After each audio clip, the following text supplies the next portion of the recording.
창조적인 미래를 만드는 지식 강연 상상하라 이매진. 네,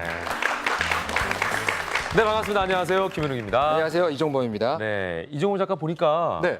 뭐 요즘에 다양한 일을 하더군요. 뭐 아내하고 데이트도 하고 보니까 산책도 즐기고 네. 뭐 원고도 좀 쓰다가 최근에 핸드폰도 바꿨던데요? 저 스토킹 하세요?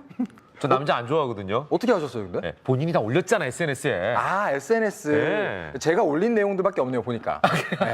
사실 SNS 하면 예. 그런 것들 올리는 것도 재미지만 예. 주변의 사람들하고 좀 연결되어 있는 것 같고 제가 좋아하는 사람들이 뭘 하는지도 알 수 있고요. 그런 게 좀 좋아요. 저는 그래서 싫어요, 사실 SNS가. 아, 신비주의를 원하시는 건가요? 신비주의를 원하는 게 아니라 그 자체가 싫어. 내 걸 왜 다 보여줘야 되나 이런 생각이 있는데 네네. 실제로 내 후배 한 애는 자기가 지금 뭘 먹고 어디 있는지까지 다 올리더라고. 일거수일투족을. 많은 분들이 그러죠. 그러니까 그 친구가 뭐라고 있는지 다 아는 거예요. 그게 싫으세요? 저는 그게 안 좋아요. 좀 어느 정도는 모르고 있어야 되는 부분도 있는데. 그래요. SNS가 참 예. 많은 것들을 공유하게 만들기는 해요. 네네네. 그러니까요. 사실 요즘에 SNS를 통해서 일상이 노출되는 경우들도 많이 있지 않습니까? 그래서 그렇죠. 파파라치도 생기게 되고 네네. 아이돌들이 누굴 사귀는지 거기에 대해 열애설도 나기도 하고. 네. 저는 김효롱 아나운서님이 네. 좀 그런 게 났으면 좋겠네요.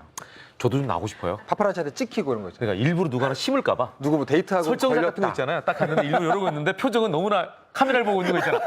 이렇게 웃고 있는 거. 그렇군요. 네. 몰래 찍혔는데 이렇게 브이하고 있고. 그러니까. 자, 아무튼 뭐 저희가 여러 가지 SNS에 대한 얘기 그리고 우리 일상생활이 노출된다 안 된다 뭐 이런 얘기를 했는데 오늘 강연도 여기에 대한 얘기입니다. 자, 오늘 주인공 두 분을 모실 텐데요. 여러분 큰 박수로 환영해 주시기 바랍니다. 어서 오십시오. 앉으시죠.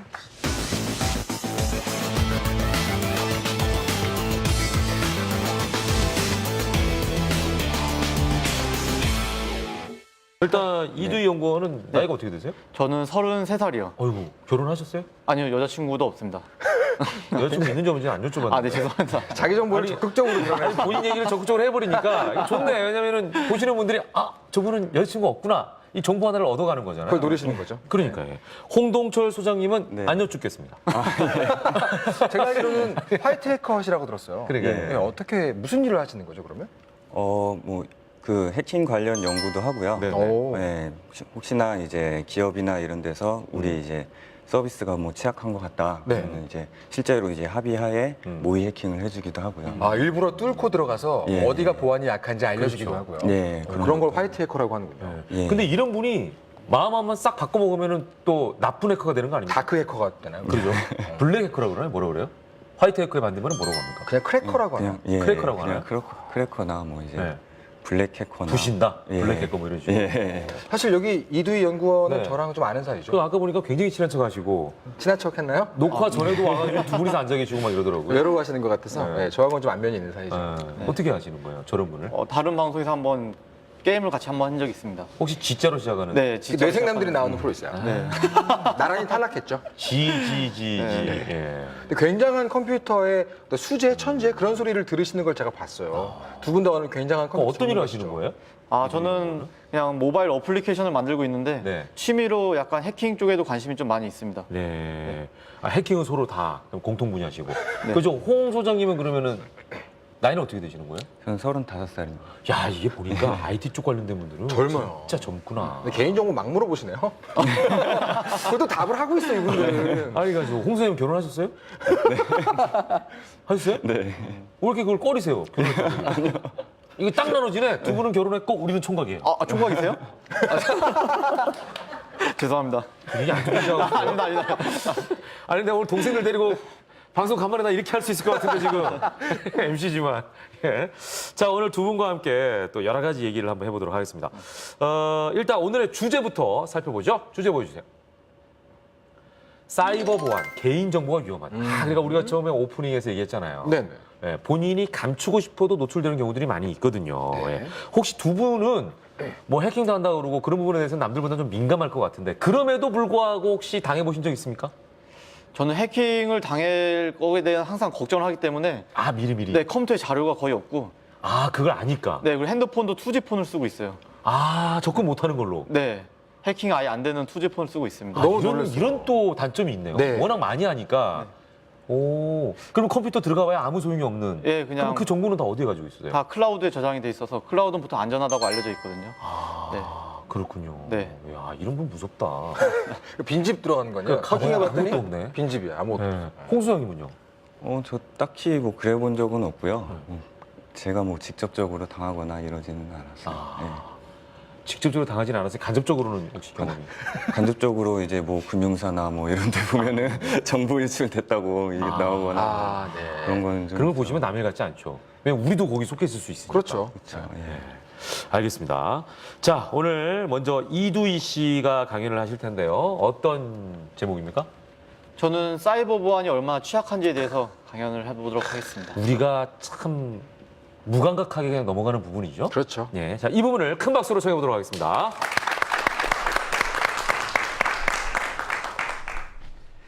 보통 해킹을 당했다라고 하는 게 보통 우리나라에서는 큰 포탈이나 아니면은 뭐 대형 금융사나 이런 걸 통해서 이제 해킹을 당했다고 얘기를 나오는데요. 그래서 그때 보통 사람들이 깜짝 놀라죠. 아, 내게 정보가 흘러나갔구나. 근데 실제로는 그런 거보다 훨씬 더 중요한 게 많이 있습니다. 보통 이렇게 뭐 도로교통공단이나 뭐 KT 이렇게 되게 큰 데서 해킹이 나왔다는 사실을 보통 이제 언론을 통해서 듣고 아, 내 정보를 되게 소중하다 이렇게 보통 여기는데요.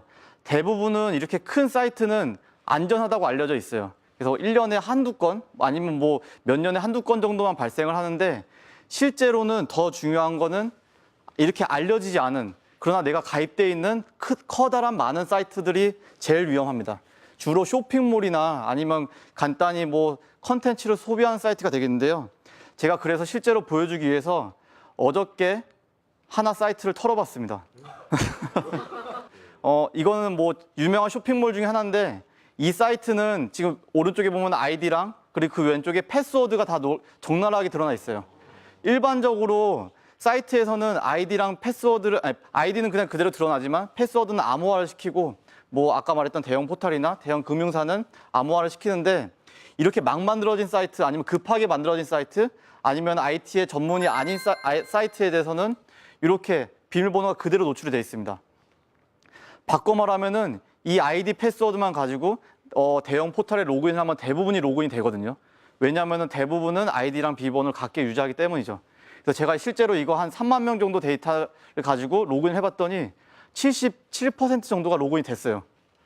그럼 반대로 말하면은 그 로그인을 해가지고 거기에 있는 수많은 데이터를 더 뽑아올 수 있고 마치 그 사람인 척 다른 데서 나 비밀번호 잊어버렸습니다 하면은 또 다른 데 비밀번호 얻을 수 있고 이렇게 계속 연쇄적으로 비밀번호 체인을 돌면서 할 수가 있거든요. 즉 이렇게 유명하지 않은 사이트에 대해서 정말 신경을 많이 쓰는 게 그리고 웬만하면 가입을 안 하시고 좀 유명한 사이트만 가입을 하시는 게 중요하지 않을까. 네, 이렇게 저는 생각을 하고 있습니다. 실제로 얼마 전에 제 친구가 한번 이렇게 해가지고 털렸어요. 자기는 그 포탈을 누구에게도 비밀번호 알려준 것 같지 않고 되게 보안을 잘했다고 생각하는데 다른 패션 쇼핑몰에서 한번 털린 게 그 사람이 이제 비밀번호를 취득을 했고 그래가지고 이제 거기 있는 요즘 뭐 클라우드 엔드라이브 막 이런 거 되게 많잖아요. 거기 가가지고 이제 사진들 다 내려받은 다음에 이걸 이 지인들에게 뿌리겠다. 근데 지인을 어떻게 하냐면은 거기 메일 한번 보면은 전부 지인들이랑 주고받은 내용이 다 있기 때문에 그냥 뿌릴 수가 있습니다. 이렇게 해서 협박을 받은 제 친구가 있는데 네, 그런 것까지 2차, 3차 피해가 가능하고 점점 눈덩이 불어나듯이 불어나기 때문에 이런 조그만 사이트를 주의해야 되지 않을까 네, 이렇게 생각을 합니다. 이상 제 얘기를 마치도록 하겠습니다. 굉장히 충격적인 얘기를 시작을 하시네요. 아니, 야, 이렇게 쉽게 뚫려버리면. 근데 이제 방법은 진짜 개인이 좀 조심해야 되는 건데. 네. 이두 연구원이 말씀하신 것처럼 여기저기 막 모든 사이트에 가입하는 건 진짜 이거는 해서는 안 될 일이네요.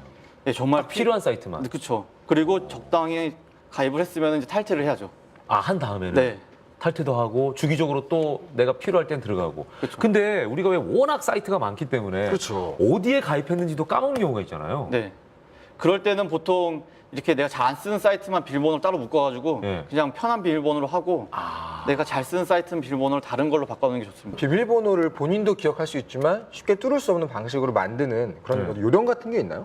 비밀번호는 보통 이렇게 그 내가 쓰는 사이트에 대해서 이름을 좀 섞으면은 뭐 A라는 사이트가 그러면 A를 어떻게 특정 위치에다 적어 놓으면은 이제 적당히 매칭을 할 수가 있죠. 네, 그렇게 하는 방법도 있고 자기만의 규칙을 좀 만들어 놓는 게 좋아요. 그렇군요. 네. 지금 사실 이 사이버 보안이 취약하다는 얘기를 간간히 듣잖아요. 네. 그러다 보니까 컴퓨터를 일상처럼 쓰는 젊은 세대들은 보안 프로그램 이런 것들도 많이 깐단 말이죠. 근데 그 보안 프로그램 자체도 더 안전한 게 있고 아닌 게 있다고 들었는데 그런 건 어떻게 구분하나요?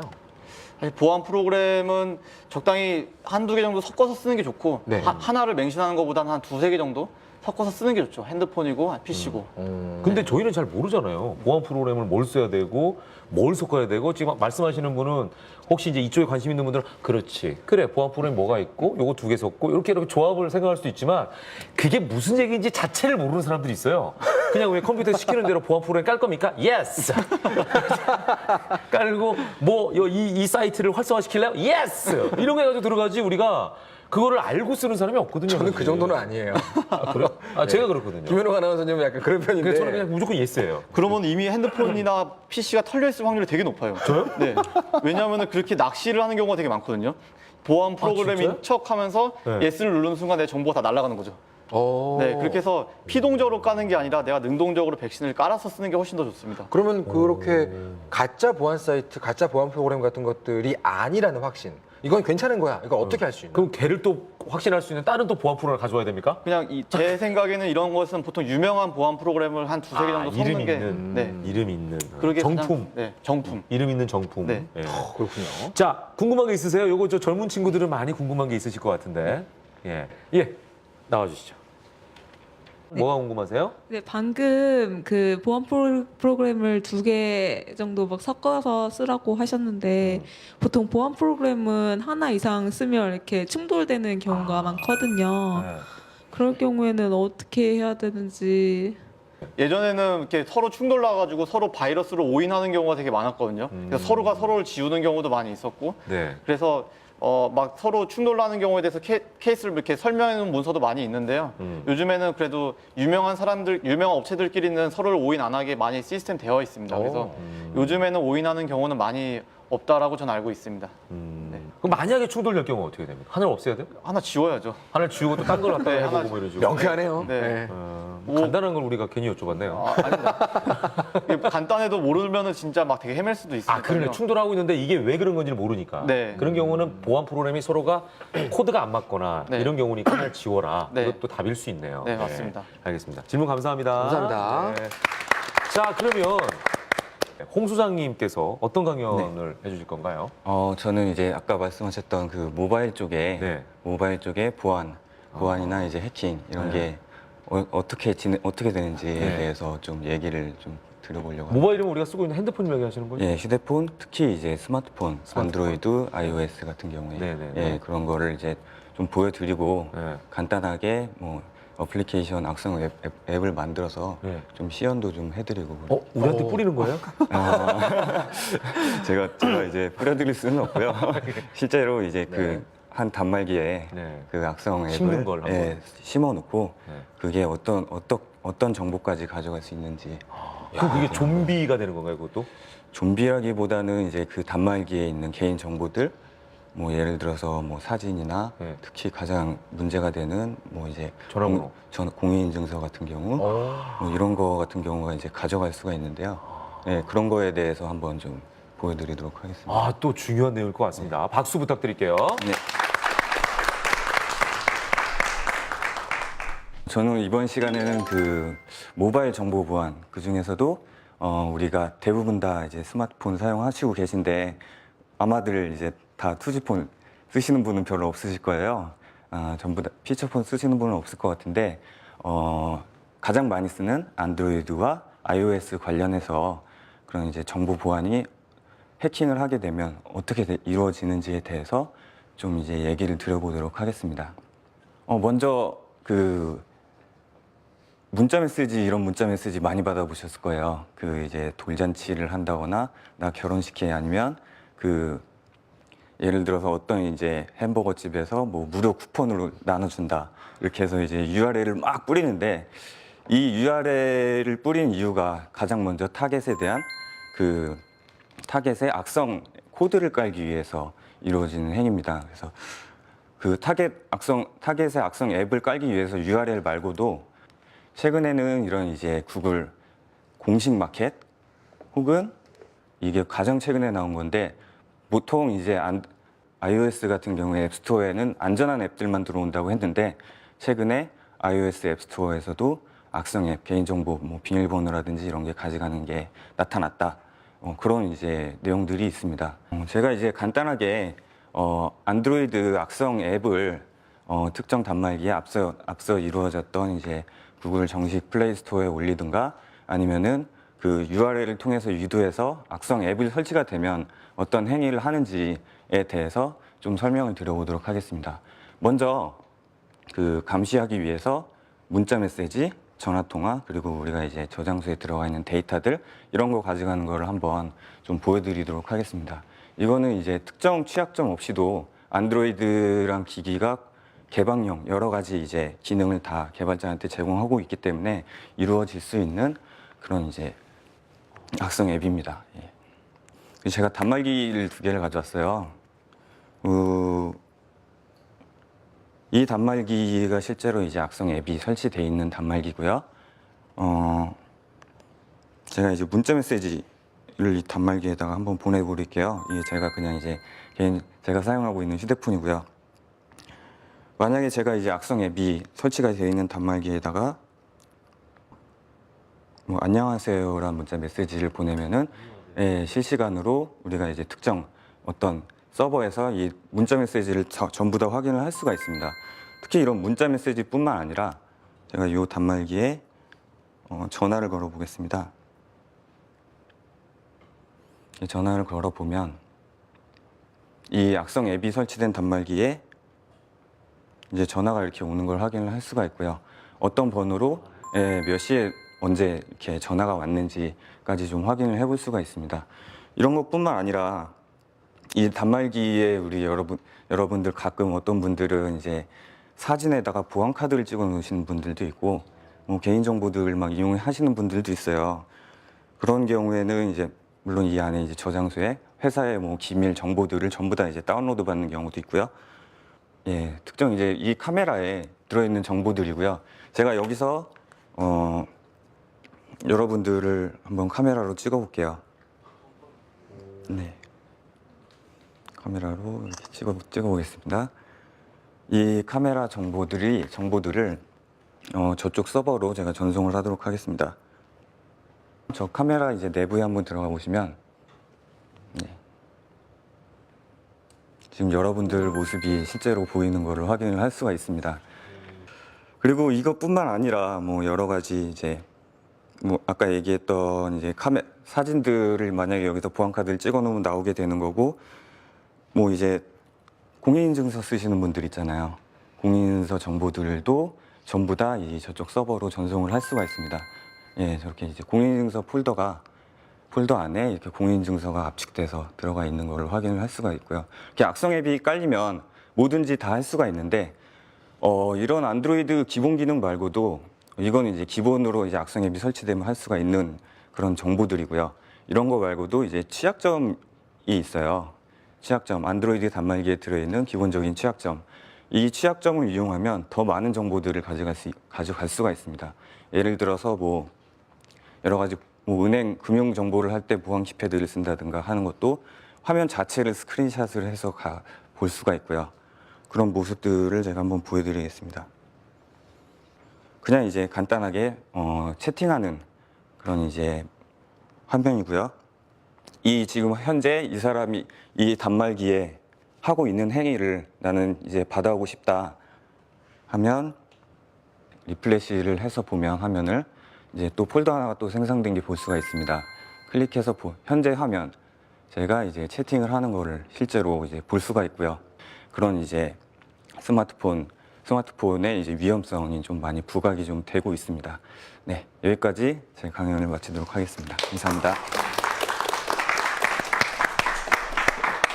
아니 그러니까 홍 선생님 지금 이게 이제 악성 앱이 하나의 내 스마트폰에 깔리게 되면 내가 그러니까 아까 메시지가 왔을 때 뭔가 잘못 버튼을 누르게 되면 앱이 깔리는 거죠. 그렇죠. 그럼 그런 경우에 그 앱을 통해서 상대방이 다른 스마트폰으로 지시를 하거나 해가지고 네네. 자기 컴퓨터로 그걸 다 받아볼 수가 있다는 얘기인가요? 그렇죠. 제가 제 휴대폰으로 지시를 해서 네. 계속 이 휴대폰에 있는 걸 가져와라.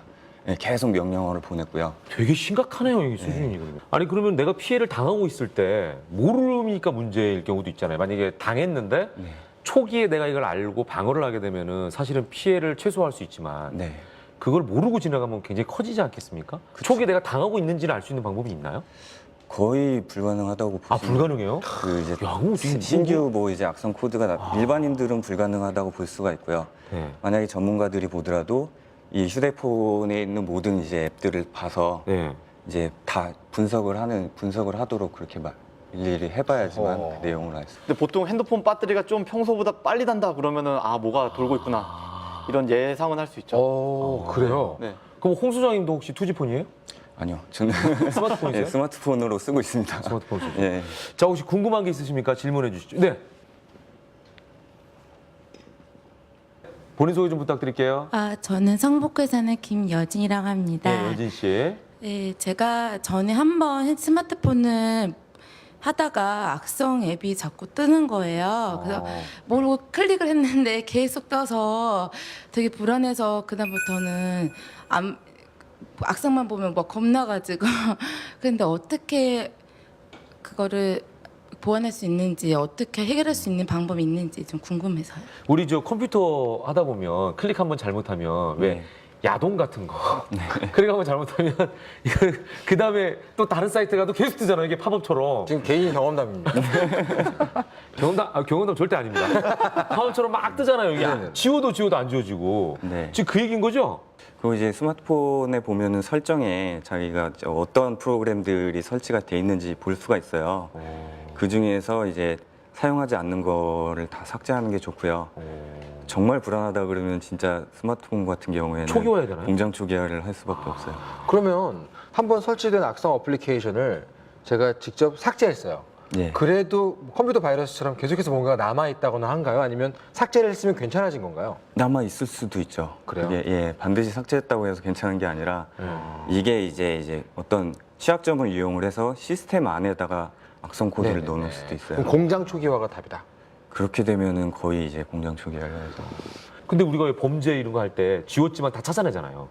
예. 서버를 복구하기도 하고요. 예, 복구가 되죠. 근데 그게 아예 없어지는 기준은 없는 거예요? 아예 없어질 수도 있죠. 삭제를 할 때 그냥 일반적으로 삭제를 하면 안 되고요. 네. 그 이제 우리가 이제 이와 같은 경우에는 이제 포렌식이라고 예. 그런 이제 약간 수사 기법인데 포렌식이면 그 검시관인가요? 국어관인가요? 약간 이제 사이버 포렌식이라고 복구하는 방법이 있는데요. 네. 한 번 삭제를 하는 게 아니라 그 위에다가 계속 데이터를 덮어 쓴 다음에 그 다음에 삭제를 하면 최종 것만 남게 돼요. 그러니까 위에다 덮어 씌우기를 계속 해가지고 그죠. 계속 한 7, 8번 덮어 쓴 네, 다음에 마지막 그냥 것만 남게. 삭제를 하면은 복구를 해도 이제 데이터가 너무 많이 위에다 예. 덮어 씌웠으니까 예. 제일 처음에 있던 건 없어지는군요. 그렇죠. 그런 게 가 있군요. 힘들어지죠. 이거는 꼭 질문을 해야 될 게 있어요. 네네. 내가 문제가 있다는 사실을 알아야 뭘 할 거 아니에요. 보통 병원에 가더라도 그렇죠. 병원에 가보면 검사를 받아보잖아요. 네. 내가 병이 있나 없나 검사를 받아보고 거기서부터 모든 게 시작이 되잖아요. 네네. 지금 나의 스마트폰이 문제가 있나 없나, 뭐가 깔려 있진 않은가, 뭐 유출이 되진 않았나, 이런 것들을 일단 알아보는 것부터 시작일 텐데 한번 검사처럼 받아보거나 그런 방법이 있나요? 검진을 받듯이 마치. 예를 들면 뭐 건강도 자가진단법이라는 게 있잖아요. 그렇죠. 네. 일단은 뭐 죄송합니다. 곤란하게 해드리면. 제가 좀 이따가 뭐 이제 대응 관련해서도 이제 설명을 좀 드릴 거예요. 아, 다음 강연 주제. 예, 예. 너무 불안해하나요 지금? 예, 아, 거기- 너무 겁에 해킹당할까봐. 겁에 질렸나요? 떠네. 뭐 정보 많이 있나 봐요, 거기. 아, 큰일 나요. 거기는 이제 그러면 다음 주제로. 예, 뭐 어떻게 해서 이제 어느 정도를 막을 수 있다. 뭐 이제 자가 방법은. 검진을 좀 하는 걸 조금 설명을 좀. 저는 드리려고 시청자의 입장을 대변할 뿐입니다. 다 불안해하실 저기 거예요. 대본 좀 읽고 와요.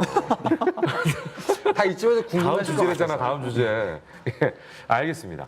자, 나는 갑자기 핸드폰이 어디 있나 찾아가지고 좀 여쭤보고 싶네, 이렇게 내밀고. 제거 괜찮나요? 제거 좀 봐주세요, 뭐 이렇게. 선생님. 해보고 싶은 그런 생각이 드는데.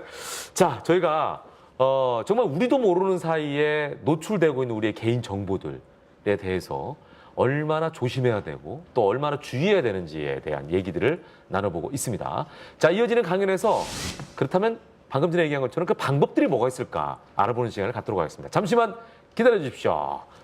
이매지.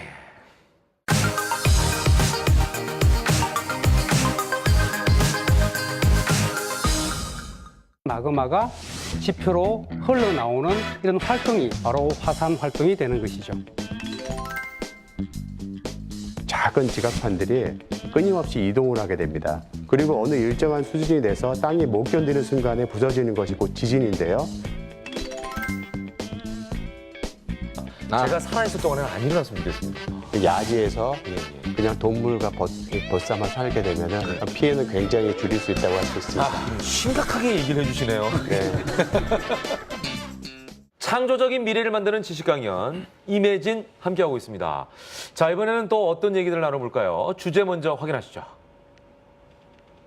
사물 인터넷, 누군가 나를 감시한다. 야, 이번에는 또 더 무시무시한 그러니까요. 그런 주제가 나왔습니다. 사실 우리가 이제 요즘에는 어떤 물체와 인터넷을 연결시키는 사물 인터넷이라는 게 또 유행이지 않습니까? 그렇죠. 근데 여기에 또 우리가 노출이 되면 굉장히 심각하다, 뭐 이런 얘기를 좀 해볼 수 있을 것 같아요. 자, 일단 이번에는 뭔가 준비를 해주셨는데 이건 뭡니까? 아, 저거는 이제 사물 인터넷 하면 최근에 가장 이슈가 되고 있는 이제 드론 관련해서 네. 이제 드론 실제로 이제 드론이거든요. 네. 그래서 아까 말씀 사물 인터넷 주제라고 해서 네. 이제 드론도 네트워크로 이렇게 연결이 될 수가 있어요. 그렇죠. 예, 그렇기 때문에 저 드론은 실제로 이제 해킹을 하고 저기에다 이제 악성 코드를 넣어보는 네. 예, 그런 이제 시연을 간단하게 좀. 이거 이제 무선으로 조종을 해야 되니까 이런 경우가 더 취약하다고 예전에 우리가 그 드론 관련된 강의를 들었을 때 그분 얘기를 하셨었어요. 네, 맞아요. 그리고 또 이제 스마트폰으로 조종을 하게 되고 그걸 누군가가 해킹을 해가지고 드론을 자기가 마음대로 조종하는 건가요? 예, 일단은 이제 드론은 이제 추락을 일단 아, 추락을 시켜요? 예. 심각하네. 남의 거 잘 놀고 있는데 가가지고 추락만 시켜도 이거 엄청난 피해를 주는 거 아닙니까? 왜 날벼락이에요, 그죠? 그러니까 열받죠, 일단. 내가 조종 잘못했다라고 생각할 수도 있는 거고. 예. 추락시키면 다행이죠. 가져갈 수도 있잖아요. 그러니까 자기 내적으로 쪽으로 이렇게, 오게 하는 거죠. 예. 그거는 이제 절도고요. 그렇죠. 네. 자, 한번 해보겠습니다. 네, 아, 직접 드론을 조종하시는 자, 거죠. 네. 지금 스마트폰으로 드론을 조종하고 있어요. 오, 떴어요. 스마트폰이 두 개가 있는데요. 네. 이쪽 스마트폰이 실제 이제 조종하는 제가 거고. 조종을 하고 있는 네. 드론이고요. 예. 이쪽 스마트폰이 이제 악성 앱이 설치돼 다른 사람이 누군가가 이제 옆에 예, 있는 거죠? 다른 사람이 할 수가 있는 거고요. 네. 여기 보시면은 이제 실제 드론이 있습니다. 예. 예. 제 드론이 있고요. 제가 이제 악성 앱을 설치를 해서 드론을 예. 바로 이제 추락을 시켜보도록 하겠습니다. 네. 딴 데 가면 망가질까봐. 예. 저리 가. 오. 밀어서 또 제가 떨어뜨린 거예요? 제가 떨어뜨린 거 아니죠? 아니, 타이밍이 기가 막히네. 이렇게 되면 내가 떨어뜨리고 있으면 되는 거 아니야, 지금? 지금 이 폰으로 해킹을 해서 떨어뜨리신 거죠? 지금 요 폰으로 이렇게 이제 제가 여러분들 이제 보이고 있는데 이거 컨트롤을 했고요. 아, 잠깐 제가 한번 해볼게요. 제가 한번 떨어뜨려 볼게요. 실제로 여기 보시면은 네. AR 플라이트라고 제가 이제 비슷하게 만들어 놓은 그런 아, 이게 지금 악성 코드예요. 네. AR 플라이트라고. 아니요. 딱 보기에는. 예, 그게 악성 코드가 아니라요. 지금 이게 실제 아, 이게 조종입니까? 아니요, 실제 앱이고요. 똑같이 만들어 놓은 거예요. 아, 그러네요? 예. 저거세요, 진짜? 실제 조종 앱이고요. 겉으로 보기엔 똑같은 앱이네요. 어머, 세상에. 야, 이거 딱 이거 잡힐지 모르겠다. 이거. 제가 보기에 오른쪽에 손에 있는 게 AR 프리 플라이트. 요게 진짜 드론을 조종하는 그렇죠, 거고. 예. 요게 이제 똑같이 만들어 놓은 악성 앱이에요. AR 플라이트. 예. 예. 뭐 이제 올려보도록 하겠습니다. 해킹 해주세요. 자, 멀리 떨어지면 안 되니까 가운데로 이렇게. 자, 제가 떨어뜨립니다. 하나. 안 돼. 더 이상 가면 안 돼. 거기 가운데. 자, 누릅니다. 하나. 오야. 심각한 데로 떨어졌는데. 야. 버튼 하나로. 예. 야, 이거 심각하네요, 진짜 이러면. 할 수가 있죠. 이 드론만 지금 저희가 예를 들었지만 사물 인터넷이라고 하는 소위 우리가 요즘에 그 유비쿼터스 그래가지고 네. 바깥쪽에서 집안에 있는 뭐 모든 걸 다 조종하잖아요. 네. 그런 것도 다 그럼 가능하다는 얘기 아니에요? 그렇죠. 네트워크로 연결만 돼 있다면 이제 악성 앱이 거기 설치가 되고 서로 전파가 되고 네. 해킹도 물론 할 수 있는 만약에 문도 이걸 연다 그러면은 누구나 다 도둑이 돼가지고 들어갈 수 있는 가능성이 있네요. 쉽게 할 수가 있죠. 근데 버튼 하나만 누르면 그냥 열리는 거 아니야? 그렇죠. 그럴 수도 있죠. 지금 보여주셨죠? 무섭다, 이 드론을 해킹하는 것이 네. 사물 인터넷 해킹 중에서 쉬운 편에 속하는 건가요? 아니면 어려운 편에 속하는 건가요? 사물 인터넷이 이제 만약 이제 그 네트워크가 네. 그 안전하게 돼 있다면 좀 이제 어려울 수가 있고요. 네트워크가 암호화가 되거나 이제 그래서 조정을 할 때 그런 게 있으면 좀 어려울 수 있고요. 암호화가 안 돼 있으면 굉장히 쉽습니다. 그냥 오픈돼 있는 거네. 예, 예. 나 좀 그냥 해킹해 뭐 이런 상황이네요. 네, 예. 그렇죠. 자, 저희가 이 해킹의 무서움에 대해서 시연을 좀 해봤는데요. 이번에는 이두희 씨의 강연을 또 한번 들어보도록 하겠습니다. 자, 제목이 사물 인터넷 해킹이 얼마나 위험한지에 대해서. 다시 한번 또 강조해 네. 주실 거였죠? 예, 박수 부탁드리겠습니다. 원래 인터넷 해킹이라고 하면은 앞에서 말씀드린 것처럼 뭐 내 개인정보가 빠져나간다거나 내 사진이 빠져나간다거나 이렇게 약간 버추얼적인, 즉 눈에 보이지 않는 피해가 발생하고 이제 소프트한 피해가 발생한다는 게 일반적인 상식인데요. 요즘은 인터넷이 사람의 삶에 되게 깊숙하게 침투하면서 사물 인터넷 해킹이 되면서 실제적으로 물리적으로 피해를 받는 경우가 되게 많이 발생을 하고 있습니다. 실제로 이렇게 보고가 되는 경우가 많이 있는데, 그중에 아까 이 드론 같은 경우는 약간 취미성이 있는데 진짜 위험한 거는 바로 이 차거든요. 예, 차는 해킹이 될 수 있다라고 여러 번 이제 레포팅이 되고 있고, 이런 사례도 많이 이제 온라인 사이트에서 돌고 있습니다. 실제로 차로 가장 간단하게 그냥 문을 여는 것. 근데 어떻게 문을 여냐면은 차에는 되게 기본적인 정보가 이렇게 많이 박혀 있어요, 이미. 먼저 차 번호가 있고요. 차 번호는 유일하게 있는 정해진 번호죠. 그리고 두 번째로 핸드폰 번호를 일반적으로 적습니다. 네, 그리고 차량에 물론 차대 번호 같은 것도 드러나게 적는 경우도 있거든요. 그렇게 해가지고 세 가지 정보를 조합해가지고 특정 차를 해킹하는 것이 가능합니다. 실제로 저도 여러 번 테스트 해보니까 뭐 시간 좀 많이 걸렸지만 차 문 여는 것까지는 가능했거든요. 그래서 문을 열고, 물론 저희 엄마 차요. 네. 저희 엄마 차를 열고 이게 열리는구나 까지는 했는데, 실제 외국에서는 차에 시동을 걸고, 아니면 또는 여기까지 좀 귀여울 수 있는데 달리는 차에 브레이크를 건다거나 달리는 차에 시동을 꺼버리는 경우까지 가능하다고 알려져 있습니다.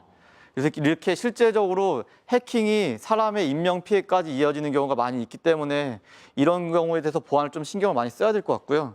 두 번째로 이렇게 요즘 스마트홈이 되게 많이 대세거든요. 그게 옛날에는 이제 뭐 문을 1, 2, 3, 4 이렇게 번호만 누르는 게 대세였는데, 요즘에는 밖에서 에어컨도 미리 켜놓고, 그리고 추우면은 미리 히터도 켜놓고, 그리고 뭐 별의별 걸 다 할 수 있어요, 집 안에서. 그럼 이러고 광고를 되게 많이 하는데, 그게 전부 네트워크로 물려 있기 때문에 한 번만 뚫으면은 굴비 엮듯이 다 뚫을 수가 있어요. 실제로 요즘 초반에 나왔던 스마트홈에서 해킹된 사례가 되게 많이 보고가 됐고, 문을 열고 들어가는 것뿐만 아니라 아예 집에 불을 지르는 것까지 가능하거든요. 가스에 연결이 돼 있기 때문에 가스 밸브를 열고 불을 지르고 이런 것까지 가능하다고 알려져 있는데, 이런 것에 대해서 주의를 많이 해야 되는 세상이 온 것 같습니다. 네, 이상 제 짧은 이야기를 마치도록 하겠습니다. 이두희 연구원의 얘기를 들어보니까 진짜 이제 심각해졌습니다. 네. 이게 말 그대로 생활이 편리해지면 편리해질수록 더 허술해진 게 아닌가, 방비는 뭐 이런 생각이 드는데, 그럼 아까 모바일 해킹이 두려워서 투지폰을 쓴다 그랬잖아요. 네. 그러면 이것도 두려우셔가지고 이두희 연구원 입장에서는 집안도 다 그냥 아날로그식으로 문도 혹시 자물쇠하고 열쇠 쓰시고 아궁이에서 불 떼고. 아궁이에서 못 떼고 진짜 이런 거 아니시죠? 그건 아니죠. 그러진 않고 다행히 그렇게 제가 돈이 많지 않아서 스마트홈까지 구축을 하지 못했습니다. 그리고 이런 분은 네. 차도 스티커 있잖아요. 네. 기어 넣는 거. 실제로 스티커를 몰아요. 그거 아니잖아요. 와, 대단하네요. 봐요, 진짜 너무 많이 하니까. 네, 제가 알지만 스티커를 봅니다. 본인은 두려우니까. 야, 그게 궁금한 게 사실 그 사물 인터넷은 사실이 점점 더 많이 사용되고 있는 추세인데, 지금 하신 말씀을 들어보면 사물 인터넷만 사용하면 전부 다 위험에 노출되어 있는 것 같다고 느껴지기도 해요. 그럼 사물 인터넷 관련된 기술은 앞으로 어떻게 발전을 해야 안전해질까요? 우리가 할 보안을 수 좀 있는 게 없나요? 신경 써야 될 것 같은데. 초기에 인터넷도 기능 위주로 발전했기 때문에 보안 사고가 초반에 되게 많이 터졌었거든요. 네. 금융도 그래서 되게 늦게 인터넷으로 접근했고요. 네. 지금 3월 인터넷도 이제 막 핫하게 올라가는 추세이기 때문에 네, 네. 보안에 대한 신경을 그렇게 많이 쓰지 않는 상태에서 개발 위주랑 마케팅 위주로 진행이 되고 있다고 알고 있어요. 그래서 한 단계 두 번째 단계의 3월 인터넷이 훨씬 더 보안이 중요해진 상태로 출시가 되지 않을까 이렇게 생각을 하고 있습니다. 네. 우리도 왜 이 서구화되면서 체격은 좋은데 체력이 약하다 이런 얘기 하잖아요. 마찬가지로 여기도 어떤 양적인 부분을 많이 신경 쓰고 하다 보니까 질적인 부분을 좀 놓친 게 아닌가 이런 생각이 듭니다. 근데 무선으로 하는 이 인터넷, 네. 사물 인터넷 같은 경우에도 보안은 더 강화될 가능성이 있습니까? 사실 무선 인터넷 자체가 되게 보안이 취약한 정보예요. 그러니까요. 예. 왜냐하면 유선 인터넷은 그 전선에 들어가가지고 정보를 봐야 되는데 네.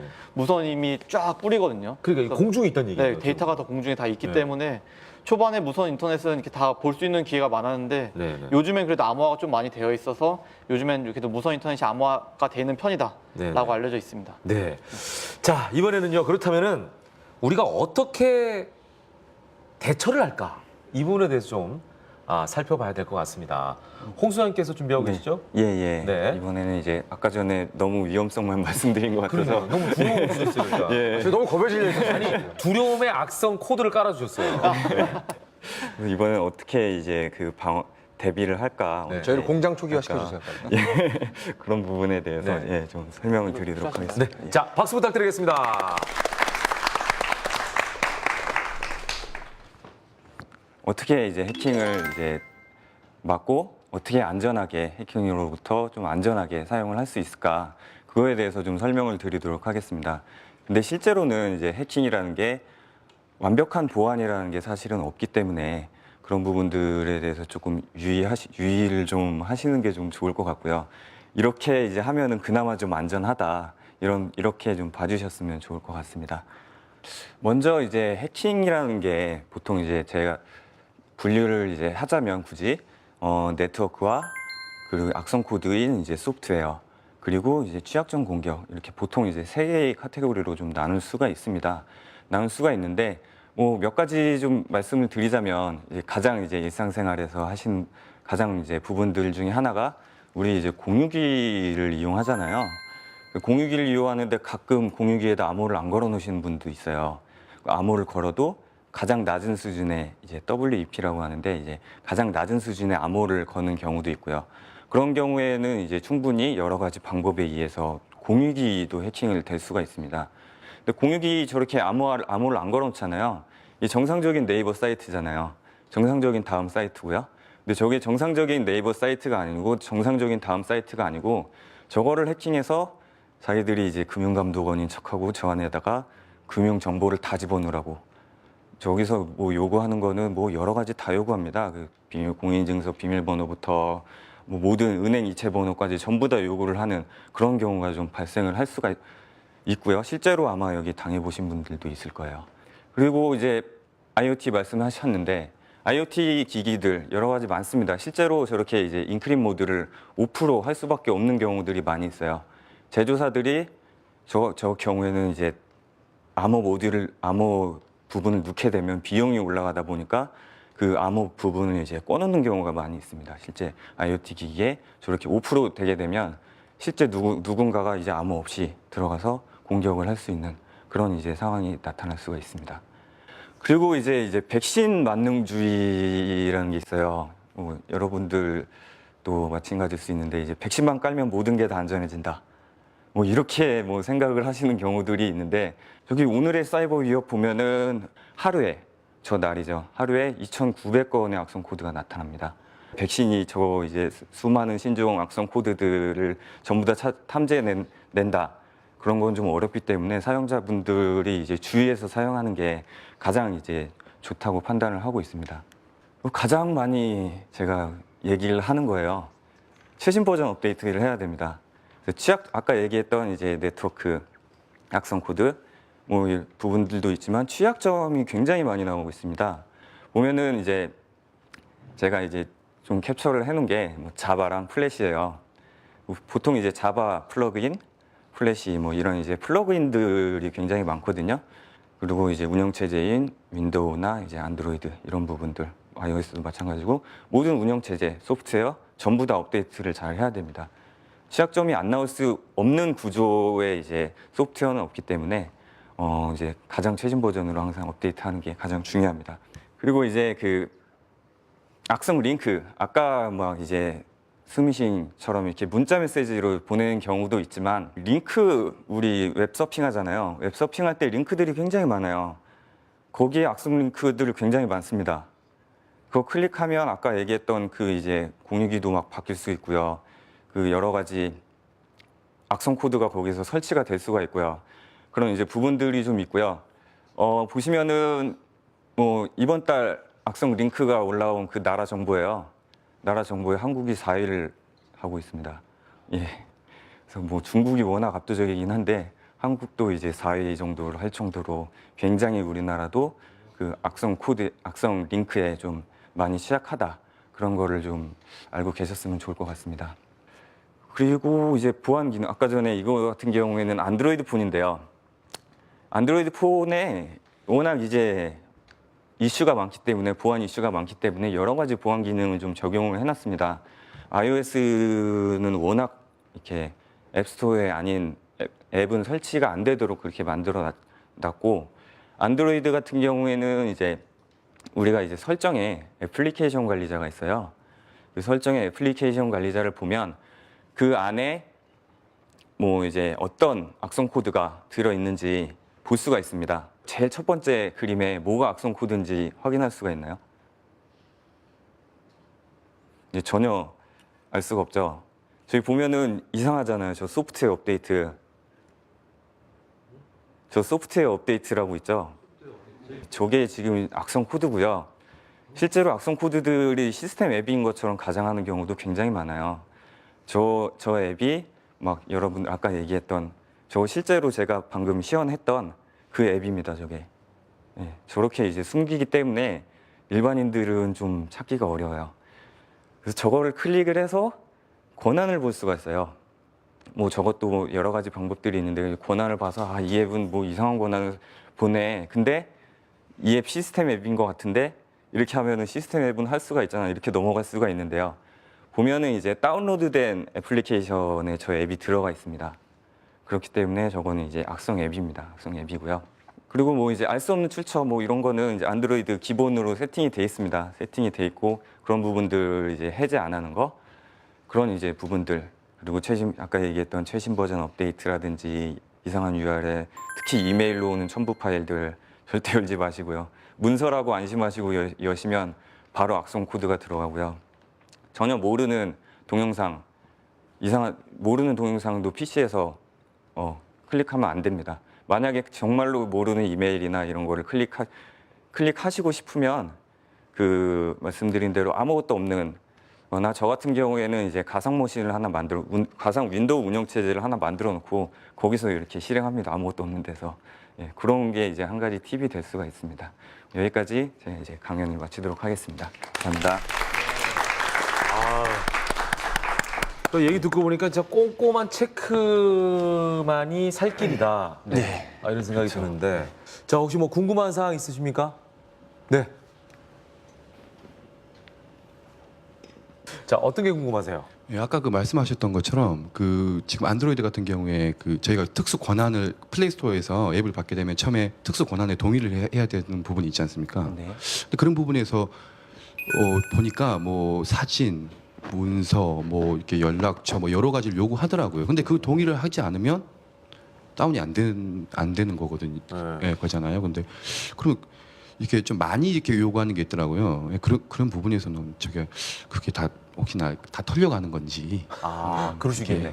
과하게 많은 거를 요구하면 이거 혹시 악성 아니야? 이렇게 생각할 수도 있겠네요. 그렇죠. 예. 그렇게 생각하는 게 맞습니까? 예, 그렇게 생각하는 게 맞습니다. 오. 네. 근데 굳이 내가 그걸 또 써야 되는 경우는 어떻게 해요? 반드시 써야 되는 경우에는 믿고 써야죠. 혹시 뭐 어떻게 알아볼 수 있는 방법 없으니까 이게 맞는 건지 아닌지 뭐 전화를 해봐야 되나요? 그 보면은 이제 구글 마켓 같은 경우에는 그 아이디가 있어요. 아이디를 볼 수가 있어요. 이게 정상 배포한 그 이제 아이디가 맞는지 네네.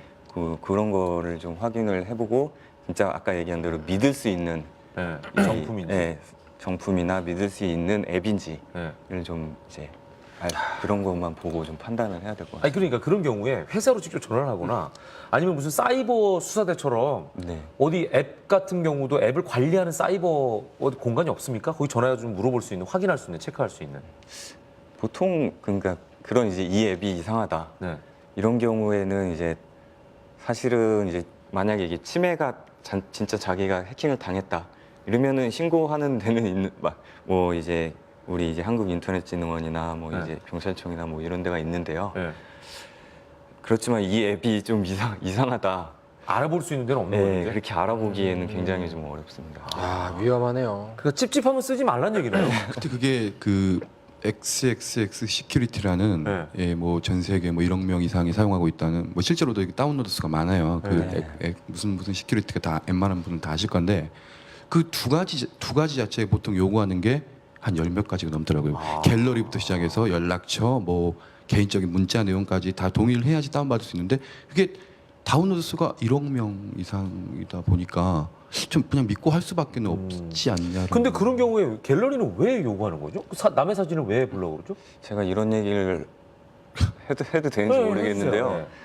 그 시큐리티 제품이 중국 제품이에요. 예. 중국 제품이고 너무 과한 권한을 요구를 하기 때문에 네. 저는 못 믿고 설치를 안 했습니다. 전문가는 안 쓴다. 네, 저는 안 씁니다. 네, 설치를 그러니까 안 왜 했습니다. 좀 의심스럽잖아. 그 사람들 갤러리를 왜 봐요? 시큐리티인데? 저 볼 이유가 없어요.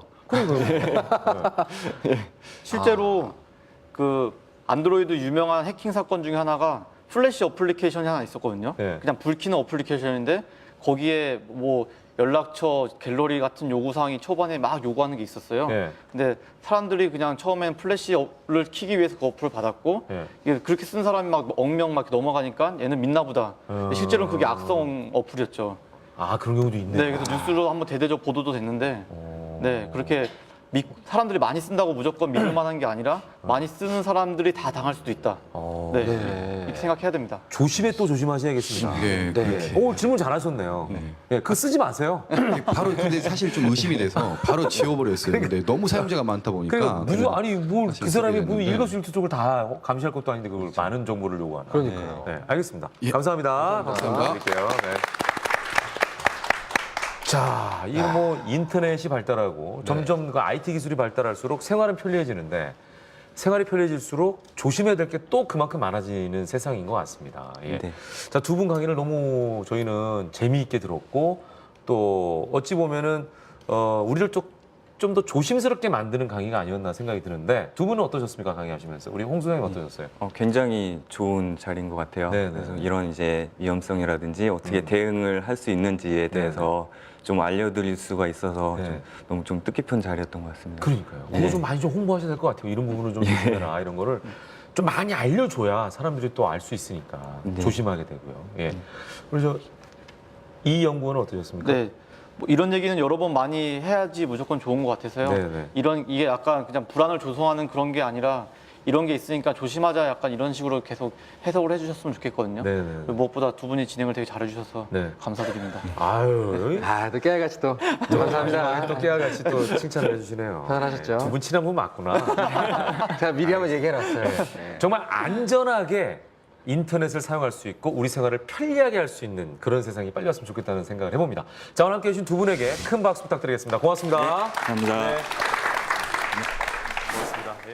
두 분의 주인공 박수로 모시겠습니다. 어서 오십시오. 마그마가 지표로 흘러나오는 이런 활동이 바로 화산 활동이 되는 것이죠.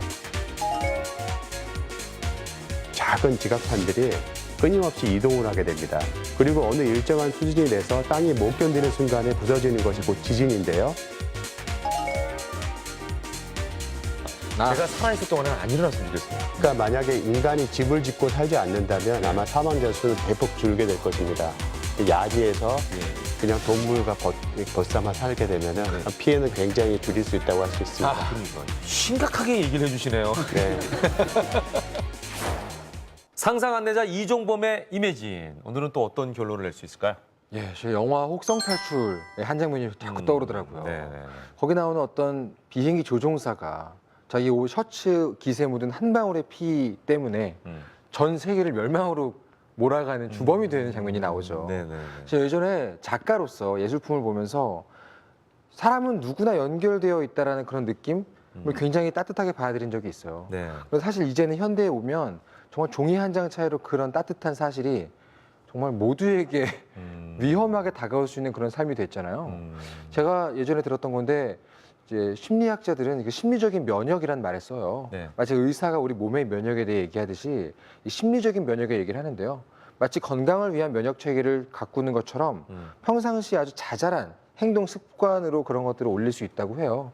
오늘 얘기를 들으니까 이미 우리들은 사실 어떤 바이러스로 가득한 미래 세계의 암울한 세상 이런 것들이 사이버 상에서 벌써 도래한 게 아닌가 그런 불안감도 들면서 네네. 동시에 일상생활 속에서 어떤 작은 습관들이 모여서 그런 것들을 좀 보완할 수 있지 않나 그런 생각 들었어요.